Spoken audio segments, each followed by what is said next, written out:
Last week, St. Louis Rams wide receiver Stedman Bailey had a little celebration. So he dropped to the ground and pretended to go to sleep in the corner of the end zone using the football as a pillow. Although no flag was thrown, Stedman Bailey's using the ball as a prop drew the league's attention and has apparently resulted in a fine. Bailey took to Twitter to voice his displeasure and share that he was fined.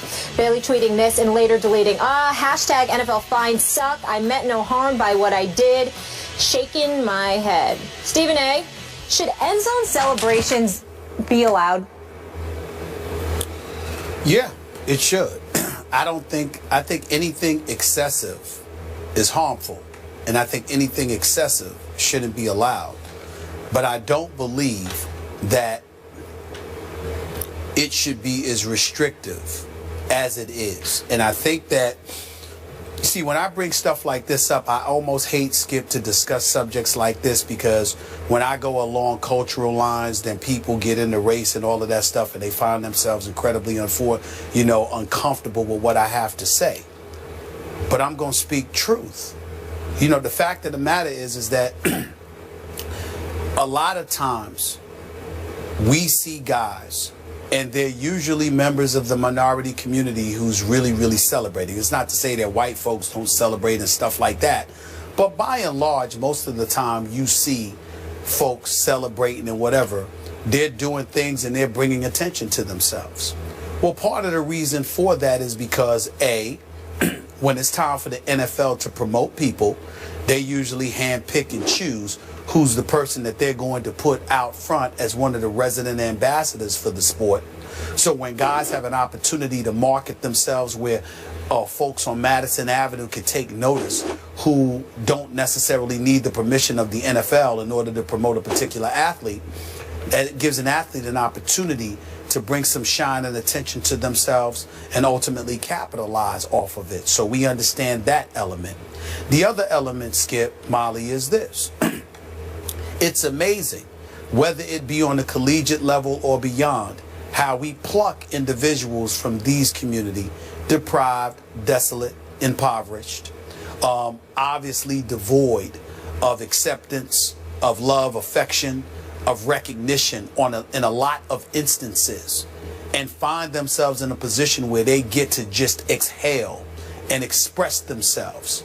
And yet, when people feel it gets out of hand, you all of a sudden implement and incorporate rules and regulations that ultimately eradicate all of it, as opposed to simply saying to them, calm down. There's no reason to pull a Sharpie out of your socks or whatever and write on a football. No, there's no reason for T.O. to run to the star of the Dallas Cowboys and, and just celebrate himself, knowing that that could incite violence from the Dallas Cowboys beyond actually playing on the football field. But if you're doing, if you're imitating prime time, if you're celebrating in the end zone and doing a little quick dance or whatever the case may be when you score a touchdown, what's the harm in that? I, for one, get disgusted when I see anybody celebrating before getting into the end zone, because I see a guy celebrating a first down and then the very next play there's a fumble or an interception that occurs, because that says to me you're celebrating prematurely because the job wasn't finished. But if it's a tight game and you get into the end zone, or, and you decide to celebrate, as long as it's not excessive, I don't see any problem with it. And I do understand that it's open to interpretation as to what is excessive and what is not. But you got guys that sit up there and they spike the ball and they do a little dance. And in one arena with Martellus Bennett celebrating when Jay Cutler threw him that touchdown pass, there's no penalty. And in another stadium, a particular referee says, no, that's a penalty. I don't understand stuff like that. And I think that we can exercise common sense and understand when something is a celebration of what you accomplished as opposed to sticking it in somebody's face. I can understand us policing, antagonizing an opponent and bloviating in his face in a disrespectful fashion. That should always be penalized. But if you're celebrating something that you accomplished and your team accomplished, and it's relatively quick and devoid of excessive behavior, I see no problem with it whatsoever. And the fact that that that is a problem to some doesn't speak to the celebration to me. It speaks to the level of institutional control leagues are hell-bent on acquiring and maintaining. And I think that speaks to a bigger issue that nobody wants to talk about, which is control, and that turns me off. Stephen A., real quick before we get Skip's take on this, do you deem what Stedman Bailey did, taking the nap, sleeping on the job, as excessive? No, because it was really quick. Okay. Because it was really quick, and he stayed there for more than a couple of seconds, maybe. But it was really quick, and he got right up. I don't see a problem with it. Perfect. Just want to be clear on that, Skip. Let me address your original point, and I appreciate you bringing it up, because it plays in our conversation here. I appreciate let's just say I'm sensitive to the potential racial undertones of a rule like this, the cultural, if you will, undertones of a rule like this. I get all that. But my question back to you is the NFL not as popular as ever? It is. It seems to gain popularity by the weekend, by the Sunday and the Monday night. And you can call me old school. This isn't about anything racial or cultural. It's about the NFL, the owners, protecting the most important product that they have, and that is the game itself. And look, I'll be the first to admit that I was there the night T.O. signed the football with the Sharpie and took it to the box. It's entertaining, and this has to be entertainment. I get all that. I love what Chad Johnson, I guess he was Chad Ochocinco at that point, used to do with his river dancing and his using the pylon as a putter, putt the football. I get all that, and it made me chuckle. I appreciated it because it's inspired entertainment. And Chad's a gifted entertainer to me.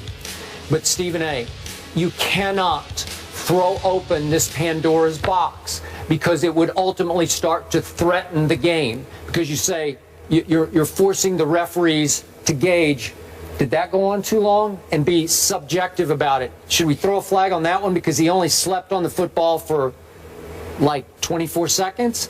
Or did he go too far?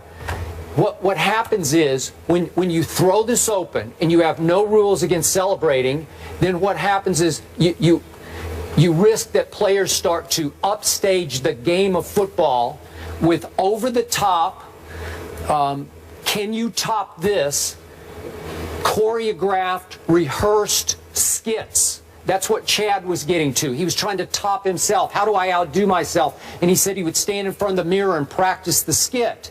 Well, how do you regulate that? How do you stop that if it goes too far? Well, if you open Pandora's box, you can't say, well, he can do his for 22 seconds, but he can't do his for 31 seconds.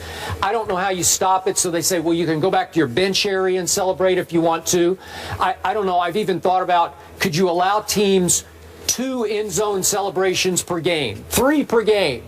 I don't know. You just can't regulate it, Stephen A. And the game is great without it. It's entertaining enough without it. Would it add a little icing to the greatest cake in the world? I guess you could say that it would, but it's no shot at the players who are more prone to celebrate than other players. Well, Skip, I think that you're missing my point. In no way am I saying that the rule itself, these rules itself, was implemented and directed, towards minorities playing in the game.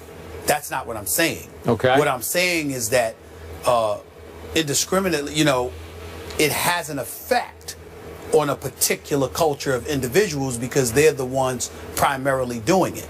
When Rob Gronkowski celebrates, I have yet to see him get penalized. Now, I don't know if that's the truth or not, and whether or not it's happened. I'm saying that I haven't seen it. But it's just one big spike, right? Well, you know what? But listen, he's done a few things other than just spike. Let's be clear about it. I have no problem with it. But we also have to recognize this. I'm tired of hearing the argument that the NFL is number one, that it's more popular than anything is an excuse. We want to protect it. Well, Skip, what helped make the game popular? First of all, I don't think it would be as popular if there were 82 games a year. Okay? It's the fact that it's 16. It's the fact that it's 17 weeks in the season. It's the fact that it's every Sunday. It's an event. every week rather, whether it's Thursday, Sunday, or Monday. It's an event. And so because of it, that contributes to it. But I remember Billy White Shoes Johnson. I remember primetime Deion Sanders. I didn't think that they hurt the game. I thought they helped elevate the popularity of the game. And even in this day and age, I don't think the calls against celebrations are consistent. I just highlighted how Martellus Bennett wasn't penalized, but a couple of other guys, I don't recall which ones, but I remember watching them this weekend, they were penalized. I'm simply pointing out there's no consistency, there's no rhyme or reason to it. It seems to be at the discretion of the official, depending on which stadium you're in on a particular Sunday, Monday, or Thursday. And I'm saying that it's a problem for me. I think we all understand nobody's condoning excessive behavior. But I think the fact that they're so stringent with some of these rules, every time we turn around, it's a new rule. And that's why you have players, primarily of minority descent, that come at it and say, you've heard guys, and I think this is utterly ridiculous, please don't get me wrong, but you hear guys alluding to slavery and all of this other stuff. And of course that's excessive, because we certainly can't accuse them of experiencing that. It's an insult, to folks who actually did experience slavery to be saying such nonsense like that. The flip side to it, however, is that it does highlight and illuminate how disgusted they are by the proverbial straps they feel are suffocating them, because every little thing is dissected and there are rules consistently implemented to restrict their expression, and everybody ain't the same, and we don't seem to embrace that at our discretion, and it usually works against them and not for them.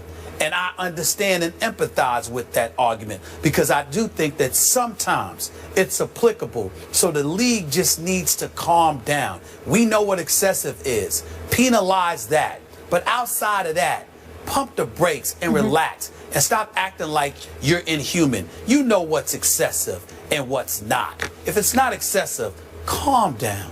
That's all I'm saying. Fair enough. We got to go to break here now, and we're going to move on and talk about the Dallas Cowboys. Are they done? Well, our former Cowboy, Darren Woodson, is in the house, and we're going to get into that subject with him coming up next.